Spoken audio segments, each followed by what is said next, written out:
Դա վրձնանկար էր, պատմություն սիրո մասին, եւ ինձ գիրք համակեց վրձնի հետ գրչով մրցելու։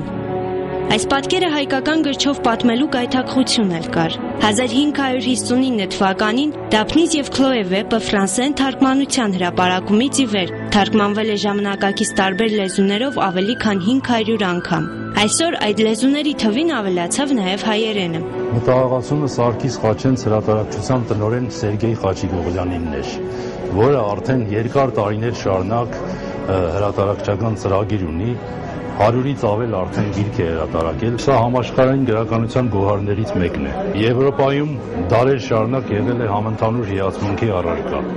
Հայտնաբերվել է վերածննդի շրջանում 16-րդ դարում։ Առաջին նախադասությունը, որ հայերս թարգմանեցին, հետևյալն էր. ճանաչել զիմաստություն եւ զղրատ, իմանալ զբանս հանճարով։ Այս նախադասության մասին այսօր հայ թարգմանիչներն էլ են հավատարիմ։ Գիրքը հին հունարենից թարգմանել են Գոհար Մուրադյանը եւ Արամ Թոփչյանը։ Սերգեյ Խաչիկողյանը որոշել էր մեզ դիմել, որպեսզի մենք Գոհար Մուրադյանի հետ հին հունարենից այս վեպը թարգմանենք հայերեն, եւ մտածում էր նաեւ դիմել Արտո Չակմակցյանին, որպեսզի ձևավորի այս գիրքը։ Եվ ահավասիկ այդ գաղափարը հաջողվեց իրականացնել։ Ես ասեմ, որ ամեն մի այս կարգի կոթողի հայերեն շագալը ինձ համար բացարձակ ցնծություն է, որովհետև ես պաշտամունք ունեմ հայոց լեզվի եւ հայոց լեզվի այն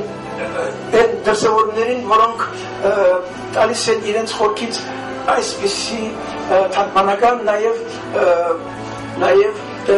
ծնունդներ, ոչ թարգմանական բնօրինակային ծնունդներ։ Լսենք մի քանի տող հեղինակի գրած լեզվով։ Իապեգե պանտա էտրիվը, կայտա անթե կայտա դեպը։ Ալ հեգրավետ էրտնոտեղը, կայտեղն են էխուսապերիտ են, կայտյուխ են էրտիկ են։ Գյոթեն այս գրքի հեղինակի վարպետությամբ ու բարձր ճաշակով հիանալով խորհուրդ է տալիս տարին մեկ անգամ Դափնիս եւ Քլոե գիրքը կարդալ։ Հեղինակի մասին գրեթե տեղեկություններ չկան։ Նրա անունը ձեռագրում նշվում է որպես Լոնգոս։ Գրքի հերոսներն ապրում են գյուղական միջավայրում, պարզ գեղեցկական կյանքով, որ հակադրված է քաղաքային բարդ ու անհասկանալի ապրելակերպին եւ անմաքուր բարքերին։ Դա անսովոր մի վիճակ է, մարդկային անսովոր մի վիճակ է։ Վերադառնալ դեպի այդ աստիճան նախնականություն, այդպիսի միամտություն, այդպիսի մաքուր մի իրավիճակ ու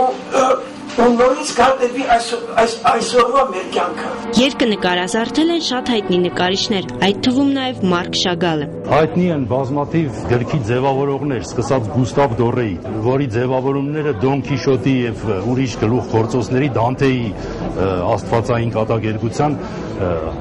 համաշխարհային նկարչության գանձերից է։ Այդ պատճառով գրքի ձևավորումը կարելի համարել մի առանձին ճյուղ արվեստի, որը եթե արվում է որակով, իհարկե շատ ուրախալի է եւ դառնում է մշակութային արժեք։ Լոնգոսի առաջին հայերեն թարգմանության հետ մեկտեղ ներկայացվում են Արտո Չակմակցյանի պատկերազարդումները։ Եթե չի դեպքում առաջին պլան դուրս գալ մեր նկարիչը եւ միշտ նախապատվությունը խոսքը էլի տալիս է Լոնգոսին։ Այսինքն պատկերները դիտելիս դուք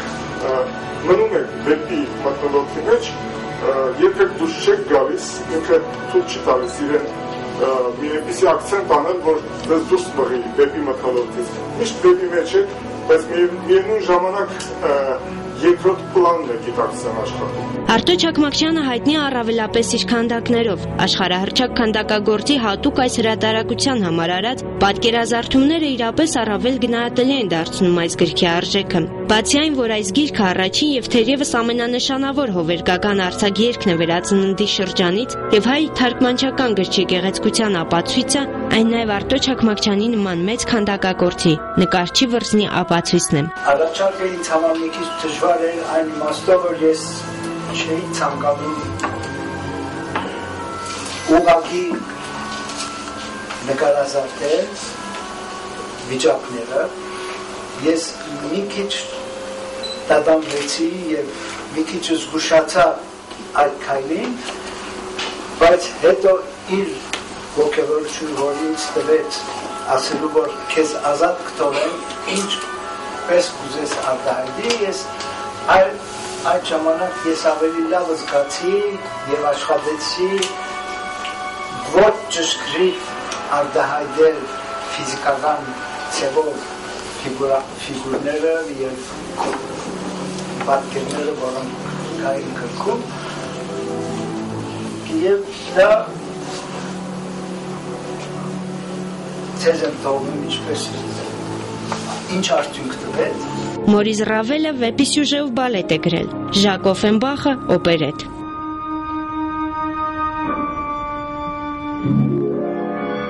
Սա ոչ միայն հրավեր էր Արտոյին, սա նաև մարդ հրավեր էր Արտոյին, եւ եթե գնահատում եք Արտոյի խիզախությունը, որ չընկրկեց, այդ ձեռնոցը բացացրեց եւ հաղթող դուրս եկավ, գուցե այդ ձեռնոցը նետեն կոմպոզիտորների մեջ։ Նետված է։ Գրքի մասին ավելի գեղեցիկ, քան գիրքն է, ոչ ոք չի պատմի։ Ոչ ոք սիրուց չի խուսափել ու չի խուսափի, քանի դեռ գեղեցկությունը կա, իսկ աչքը տեսնում է։